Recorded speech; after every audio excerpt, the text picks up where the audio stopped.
Okay, now we've waited for probably about 2 minutes. We only had to wait about a minute to let this iodine soak. This right here, that's a disinfectant thing. So we're gonna come back with our soapy water and just go ahead and wipe off, because I don't want iodine in my milk.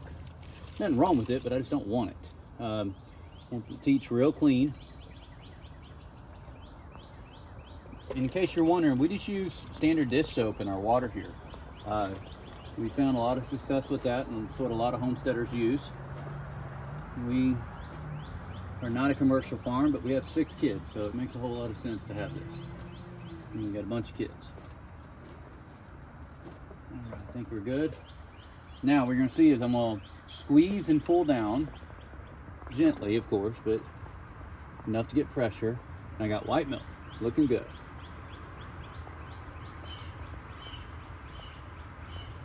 Just see how it took a little bit to get that going?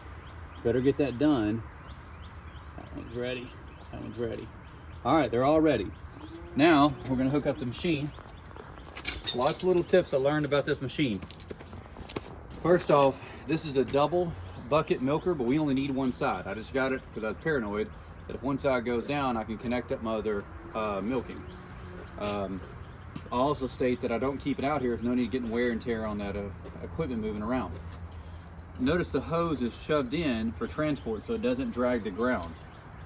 Another thing is, I'll go ahead and get it out. I don't need the length of that hose to connect up to her. But little things, if this valve on the other side is not closed, you will not get suction. The valve on the side you're going to be working must be open or you won't get suction. This is your pulsator.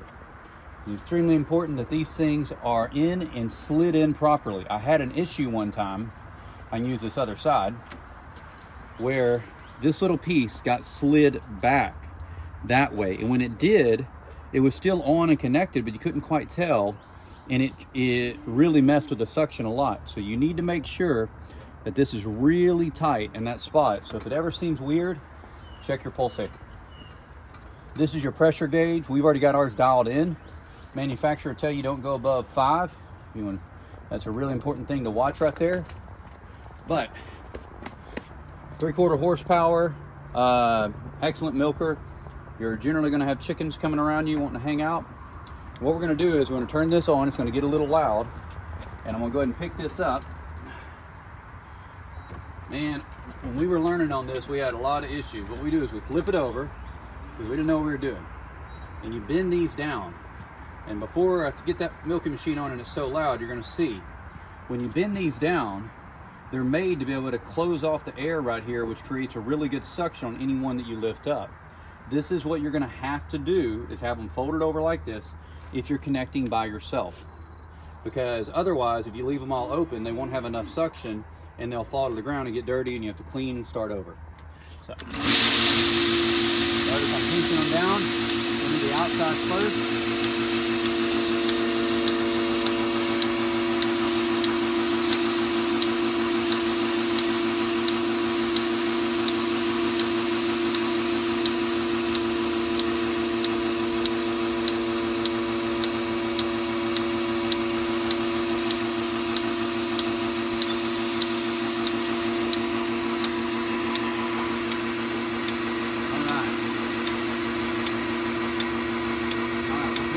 All of them, and you probably heard the difference of the sound of that pump.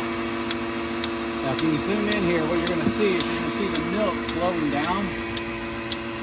You see this one, I'm not seeing it as much. I may reset this on that quarter. There it is, it's flowing good. So these tubes are clear, you can see the milk flow and you can know when she's done. Now, there's times where you'll massage the bag a little bit. If you're starting to get close to being low, you get a little more out.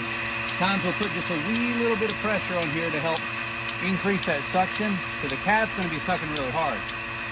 And another thing you have to be careful, you got to monitor the cow, because if you don't, if flies are bothering her, with thankfully no flies right now, flies are bothering her, she'll step up to kick a fly and she'll grab these hoses with her foot and knock it off. It gets dirty, you're done.